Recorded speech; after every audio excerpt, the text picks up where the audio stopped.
Behold the picturesque lake, a source of inspiration and home to many living things.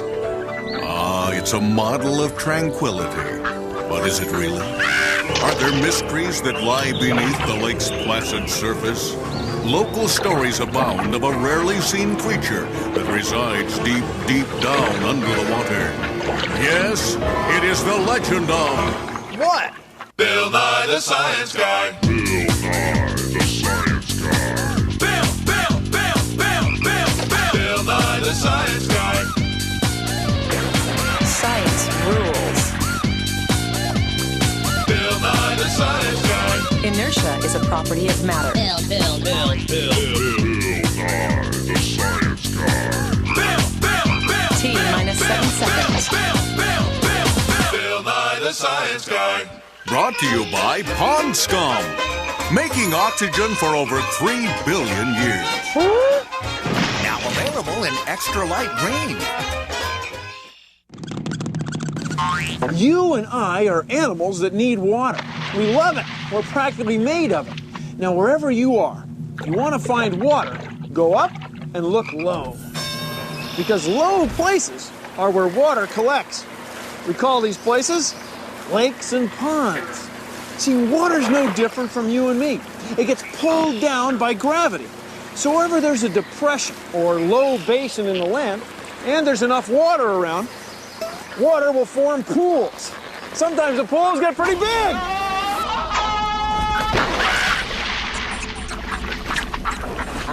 To make a lake, we need a depression, a big basin, a swale, a dip.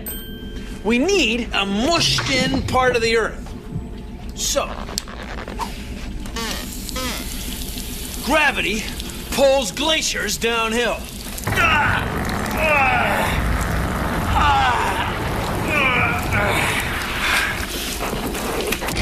Then it fills up, forming a lake. Earthquakes can slough off huge chunks of land, leaving a basin that fills up to form a lake. Meteorites can make big holes.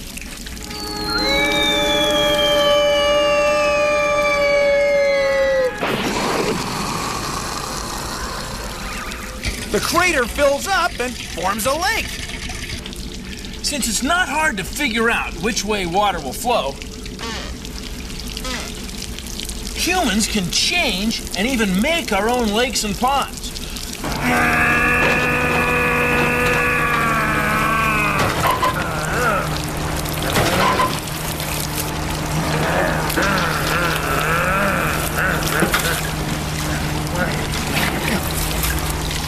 And since they're full of water, lakes and ponds have fabulous ecosystems like we don't find anywhere else.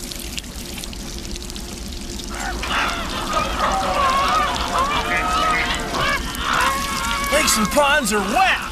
They're wild, they're wonderful. They're places where we land animals love to go to get a drink.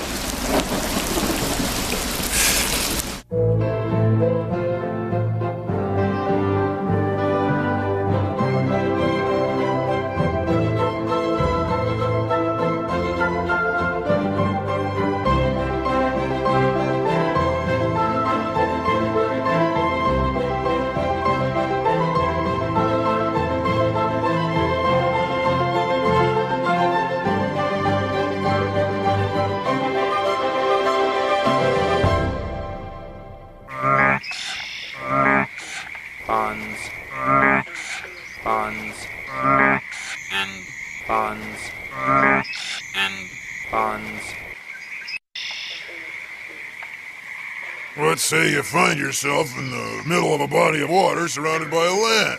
You ask yourself, is this a lake or a pond? Well, lake. Lake comes from the Greek word lak, meaning hole, and pond comes from the Middle English pund, meaning enclosure. With that said, Is this a lake or a pond? Well, ponds are generally smaller and shallower than lakes. So shallow, in fact, that sunlight can reach the bottom, even in the middle. That way, plants like these water lilies grow all over the place. In a pond. Science rules. Science rules. Lakes, on the other, Lakes are usually bigger and deeper than ponds, and they're places where the sun don't shine, underwater. So the plants grow along the edge or shoreline. But both ponds and lakes are just loaded with life. There's fish and flies and frogs. Ribbit.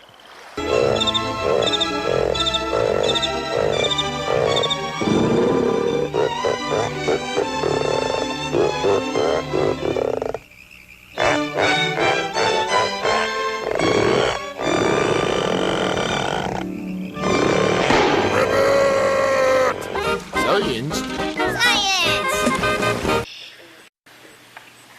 Lakes and ponds are bodies of water surrounded by land on all sides. Got that? when it rains 5 centimeters, it rains 5 centimeters all over. See, here's 5 centimeters of water right here. It doesn't look like much, but it really adds up. See, here's 5 centimeters in this big container. It's a lot bigger, has a lot bigger surface area, so there's a lot more water. Well, suppose you put 5 centimeters of water in an even bigger container, like one the size of this lake. Well, 5 centimeters of water in this lake is over 100,000 tons of water. So why doesn't the lake just overflow every time it rains? Well, there's a small stream at the other end, which is draining some of the water out, but not nearly enough to keep the lake from just filling and filling. Well, it turns out that the energy from the sun makes the water in the lake evaporate, turn into a vapor.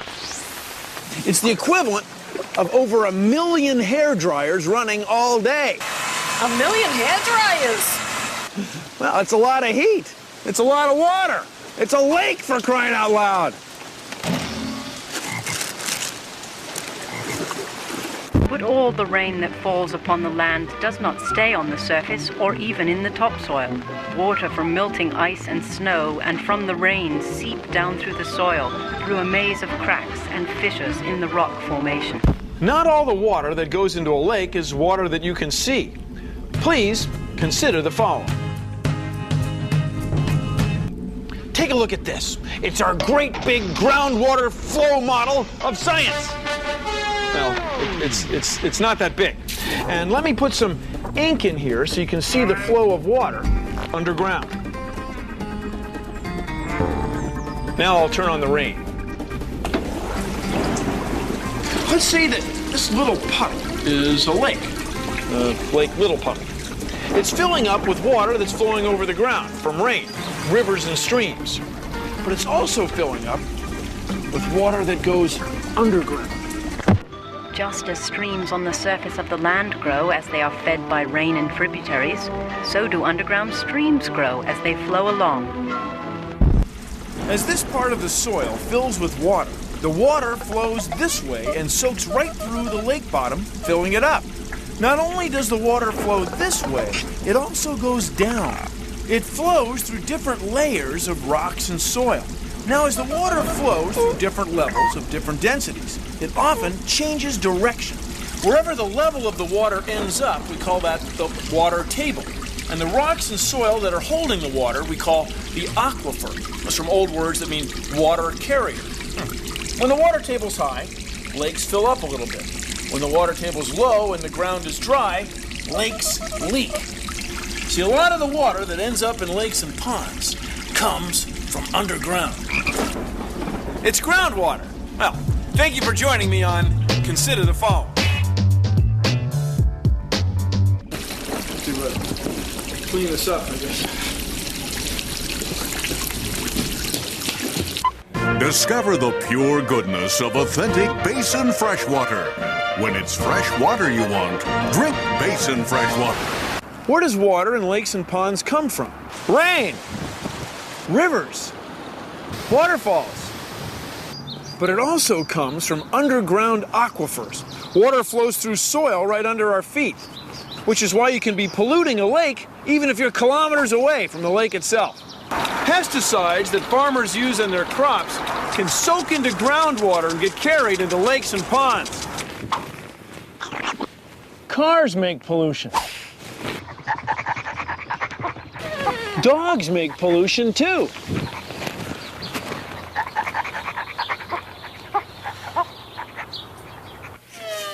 Look, water runs downhill. So if you fertilize your lawn, that's fine for your lawn. But eventually, some rain's gonna fall. And when it does, some of that fertilizer is gonna get washed into a lake. Fertilizer's okay for your lawn, but too much fertilizer can kill life in a lake. A little pollution spread out over the land doesn't stay spread out. No.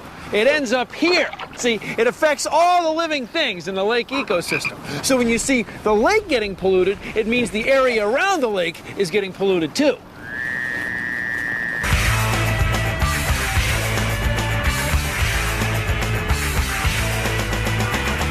I'm Andrea Leslie, and I'm a freshwater ecologist. Lakes and ponds are affected by air pollution through acid rain from cars and industry. And we measure these effects. Even here at Mountain Rainier National Park, which is a very wild and pristine area. To study ponds and lakes, people take samples of water and look at water chemistry. They look at how the soil in the pond is formed, whether it's sandy or silty, and they look at animals such as invertebrates and salamanders and fish, as well as plants and algae. This looks like a bunch of sticks, but it's actually the house of a little insect called a caddisfly. An insect community or an other invertebrate community can reflect how healthy a pond or a lake ecosystem is.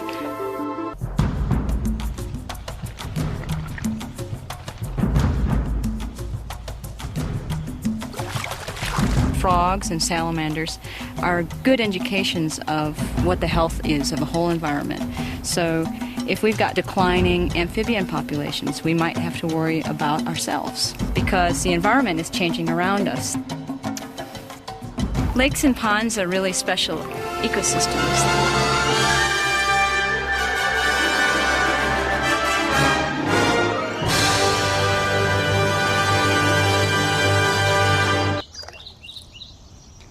This may seem like just a jar of pond water, but it's more than that. It holds the key to all pond life. It's full of microscopic plants and animals that help provide food for every living creature in the pond. Don't believe me? No, I don't. Well, look. Take a clump of algae. Right. Put it on a slide. Put some pond water on there. Naturally.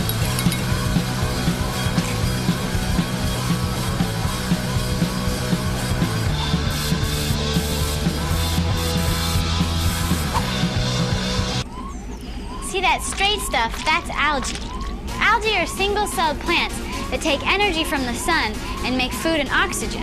Tiny creatures like these protozoa eat the algae, which get eaten by tiny fish, freshwater clams, and insect larvae, which are then eaten by bigger fish, turtles, birds, and other animals in and around the pond or lake.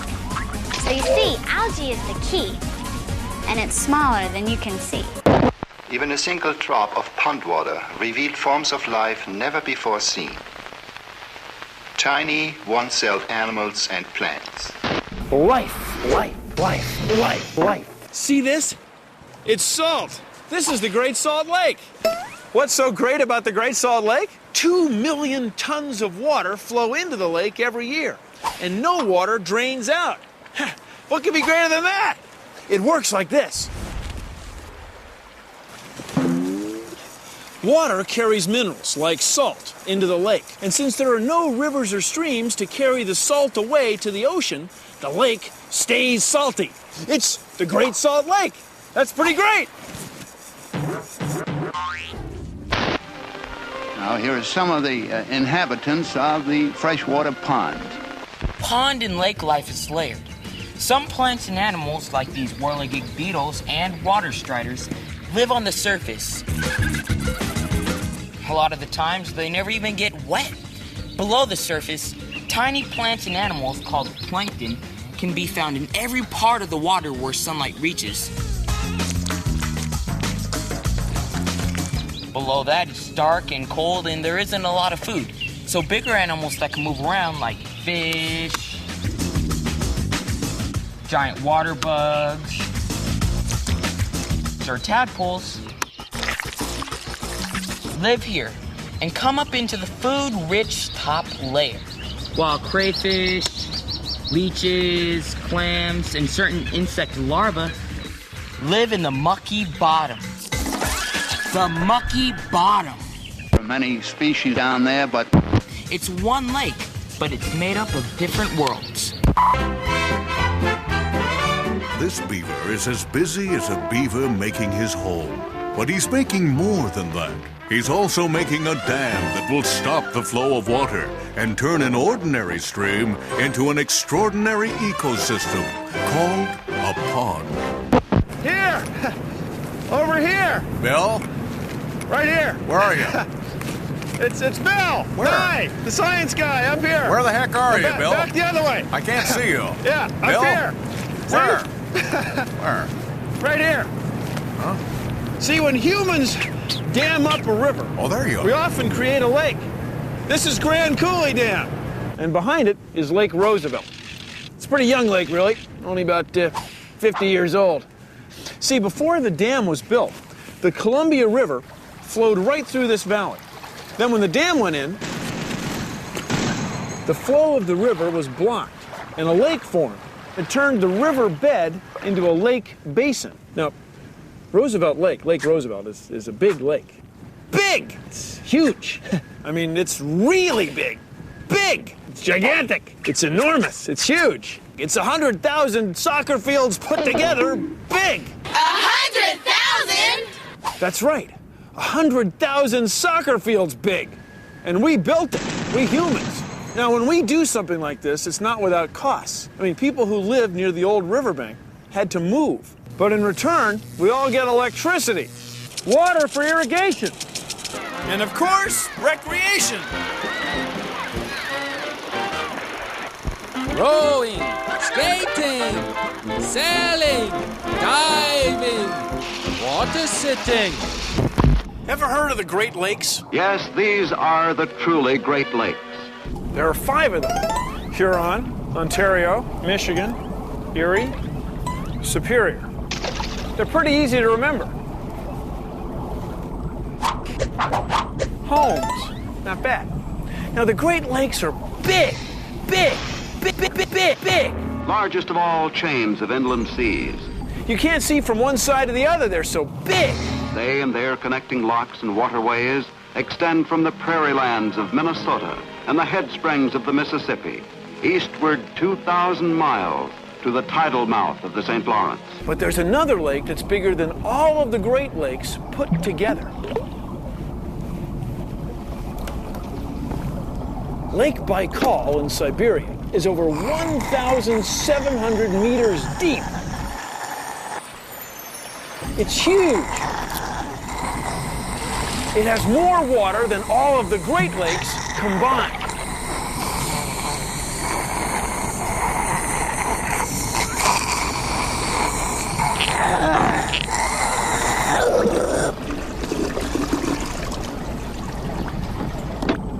It's huge. It's enormous. To get to Lake Baikal, you just go to Ulaanbaatar and head north to get to Ulan-Ude and hang a left. Can't miss it. Oh, if you end up in Usalye-Sirskoye, you've gone too far. Lakes and ponds are bodies of water surrounded by what? Cut!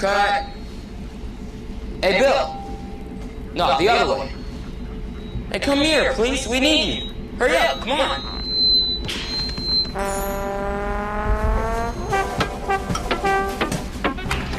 Now, lakes and ponds are bodies of water surrounded by what?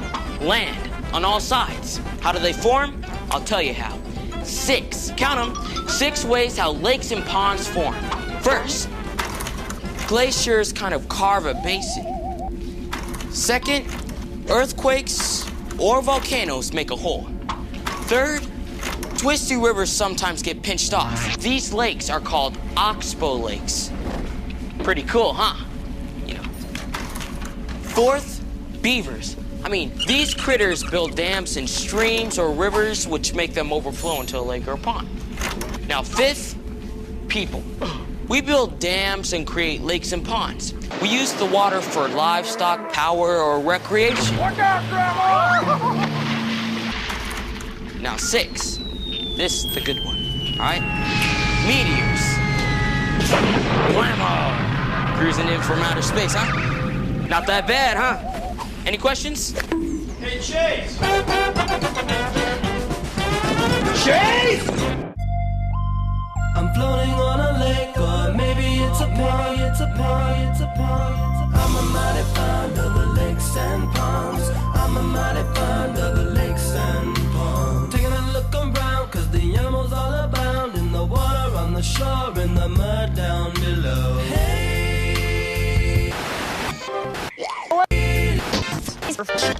AKA ponds. The plants living in the water, living in the shoreline. The water, living on the shore. Boom, boom, boom. An ecosystem. Life. Boom, boom, boom, boom. I'm a mighty fond of the lakes and ponds. Well, that's our show. Thanks for watching. If you'll excuse me, I've got some aphotic zone mixing pressure delta vanes to calibrate. See ya! Produced in association with the National Science Foundation. Ah, beautiful! And the pressure vanes are okay. I gotta look at them. Well, no, I mean, I didn't make enough time to pack all the polyester. Oh, hold on. Here's one right here. Hang on a second. Hang on. I can't see it. Okay, hang on now. Hang on. For smaller animals and plants, the surface of the water is like a floor because of surface tension. Surface tension. But for us larger animals, with some other water solution, or even wacky kooky, we could use less water. I myself personally have got to stop because we're so far off the script. I would rather not live in a world without legs.